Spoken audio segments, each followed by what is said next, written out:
27 রামমোহনের সমাজতান্ত্রিক ন্যায় চিন্তার একটি বৈশিষ্ট্য উল্লেখ করো। সনাতন হিন্দু সমাজে বহুবিধ কুসংস্কার। সর্বে তোমাদের third semester political science honours CC 5-এর শর্ট কোশ্চেন্স দিয়ে দেবো। এটা হচ্ছে কি পার্ট 1 অ্যান্ড পার্ট 2 আসবে অ্যান্ড এটার পিডিএফ অ্যান্ড আমি তোমাদের সিসি 5 অ্যান্ড সেক বা তোমাদের আর যে কোনো একটা পেপারের যে কোশ্চেন্স অ্যান্সার্সগুলো হয় সেগুলো সব ফ্রি করে দেবো। সো যে কটা ভিডিও পোস্ট হবে দেন সেই কটার নোটস তোমরা পেয়ে যাবে। একটা হোয়াটসঅ্যাপ গ্রুপ করা হয়েছে তোমাদের দাদাদের দিদিদের জন্য, মানে 5th সেমিস্টারদের জন্য, অ্যান্ড ওই গ্রুপটায় তোমরা অ্যাড হবে, সেখানটায় এই পিডিএফটা পেয়ে যাবে। অ্যান্ড আমি তোমাদের সিসি 5-এর যতগুলো broad questions important broad question আছে সেগুলোর যে অ্যান্সার্সগুলো সেগুলো হচ্ছে কি পোস্ট করবে অ্যান্ড সেগুলোর এক পরপর হচ্ছে কি যে কোশ্চেন অ্যান্সার্সগুলো পিডিএফ দিয়ে দেবো ওই গ্রুপে। সো চলো নর্মাল হচ্ছে কি যে কোশ্চেন্স দেখে নিই যারা গ্রুপে যেতে চাও না তাদের জন্য।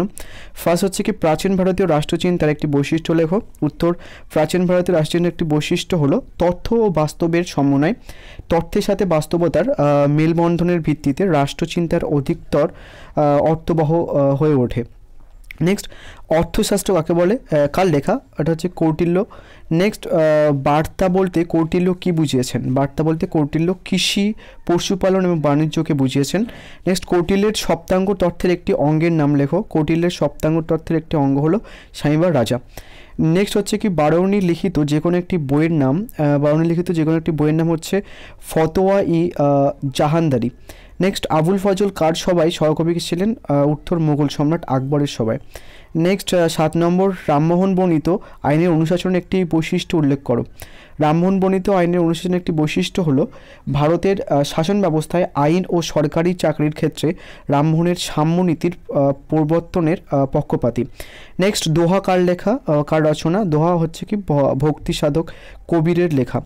নেক্সট তোমার 9 নম্বর, সংবাদ উল মুতাখেরিন এর সম্পাদক কে ছিলেন? সংবাদ উল মুতাখেরিনের সম্পাদক ছিলেন সৈয়দ গোলাম হোসেন খান তবাত আইদি। নেক্সট, বৈদিক যুগে রাজকার্যে কারা সাহায্য করতো? বৈদিক যুগে রাজকার্যে সাহায্য করতো সভা এবং সমিতি।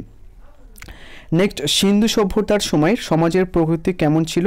সিন্ধু সভ্যতার সময় সমাজের প্রকৃতি ছিল মাতৃতান্ত্রিক সমাজ ব্যবস্থা। নেক্সট, আর্য সভ্যতায় সমাজের প্রকৃতি কেমন ছিল? আর্য সভ্যতায় সমাজের প্রকৃতি ছিল পিতৃতান্ত্রিক সমাজ ব্যবস্থা। নেক্সট, প্রাচীন ভারতীয় রাষ্ট্রের প্রকৃতি কেমন ছিল? প্রাচীন ভারতীয় রাষ্ট্রের প্রকৃতি ছিল ধর্মীয় প্রকৃতির। নেক্সট, অস্ত্রশাস্ত্র কে রচনা করেছিলেন? অস্ত্র রচনা করেছিলেন কৌটিল্য বা চাণক্য। নেক্সট, কৌটিল্যের সপ্তাঙ্গ তথ্যের 7টি অঙ্গ কী? কৌটিল্যের সপ্তাঙ্গ তথ্যের 7টি অঙ্গ স্বামী, অমাত্য, জনপদ, দুর্গ, কোষ, দণ্ড, তারপর হচ্ছে কি মিত্র। কৌটিল্যের দ্বন্দ্ব বলতে কি বুঝিয়েছেন? দ্বন্দ্ব বলতে দমনমূলক ক্ষমতাকে বুঝিয়েছেন। সাধারণত সেনাবাহিনীর পরিপ্রেক্ষিতে এই ক্ষমতার কথা বলা হয়। নেক্সট 17 নম্বর, অর্থশাস্ত্রে জনপদ বলতে কি বোঝানো হয়েছে? কৌটিল্য অর্থশাস্ত্রে জনপদ শব্দটির মধ্যে জনসমষ্টি ও নির্দিষ্ট ভূখণ্ড উভয় অর্থকেই অন্তর্ভুক্ত করা হয়েছে। নেক্সট, সপ্তাঙ্গ তথ্যটি কি? কৌটিল্যের রাজনৈতিক সংগঠন সম্পর্কিত আলোচনায় যে 7টি উপাদানের কথা বলা হয়েছে তাহাই সপ্তাঙ্গ তথ্য। নেক্সট, কৌটিল্যের মতে সমগ্র রাষ্ট্রের শীর্ষে কে অবস্থান করে? রাজা। নেক্সট 20 নম্বর, কৌটিল্যের মধ্যে দণ্ডনীতির উদ্দেশ্য কী? কৌটিল্যের অভিমত অনুসারে যে বস্তু অর্জন করা হয়নি দণ্ডনীতির সাহায্যে তা অর্জন করা সম্ভব হয়। অর্জিত বস্তু সংরক্ষণ করা সম্ভব হয় এবং অর্জিত বস্তু সমৃদ্ধি সম্ভব হয়। নেক্সট 21 নম্বর, শুক্রনীতি কার লেখা? শুক্রনীতি কামন্দক পণ্ডিতের লেখা। জয়ী বলতে কৌটিল্য কি বুঝিয়েছেন? কৌটিল্য ত্রয়ী বলতে, আচ্ছা এখানটা ত্রয়ী হবে, ত্রয়ী বলতে ঋক, সাম, যজু এই 3টি বেদের একত্রকে ত্রয়ী বলেছেন। জয়ীটা ত্রয়ী হবে। নেক্সট 23 নম্বর, ভারতের মধ্যযুগীয় রাষ্ট্রচিন্তার একটি বৈশিষ্ট্য। মধ্যযুগীয় রাষ্ট্রচিন্তার একটি বৈশিষ্ট্য হলো শরীয়তের রাজা ও সুলতান এক নয়। আইনি আকবরী কার লেখা? আইনি আকবরী গ্রন্থের রচয়িতা হলেন আবুল ফজল। নেক্সট, খালিসা কি? মুঘল শাসনকালে রাজস্ব বিভাগ দ্বারা সরাসরি যে জমি পরিচালিত হতো তাই হলো খালিসা। সাধারণত সবচেয়ে উর্বর ও সমাজ পরিচালিত জমি খালিসার অন্তর্গত ছিল। নেক্সট, কবিরের অর্থ কী? কবিরের নামটি আরবি আল কবির শব্দ থেকে এসেছে, সব অর্থ হচ্ছে কি মহান। 27 রামমোহনের সমাজতান্ত্রিক ন্যায় চিন্তার একটি বৈশিষ্ট্য উল্লেখ করো।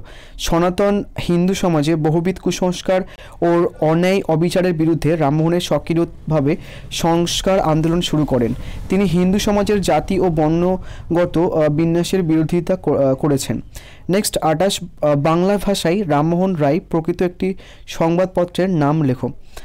বাংলা ভাষায় রামমোহন রায়ের প্রকাশিত একটি সংবাদপত্রের নাম সংবাদ কৌমুদি। নেক্সট 29 বঙ্কিমচন্দ্রের জাতীয়তাবাদী ভাবনার একটি সমালোচনা লেখো। বঙ্কিম স্বদেশ প্রেমের উপর বিশেষ জোর দিয়েছেন, তিনি স্বাধীনতা সংগ্রাম বা গণ আন্দোলনের কথা বলেনি।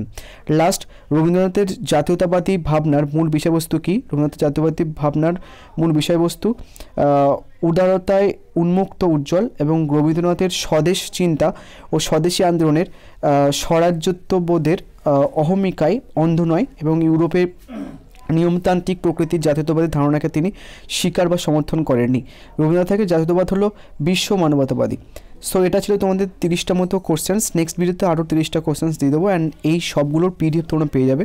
আমি তোমাদের সিসি মানে থার্ড সেমিস্টার পলিটিক্যাল সায়েন্স অনার্সে 2টো পেপার অনার্স পেপার ফ্রি করে দেবো, CC 5 আর হচ্ছে কি যে কোনো একটা পেপার, মানে 6, 7 আর 6 পেপারের মধ্যে।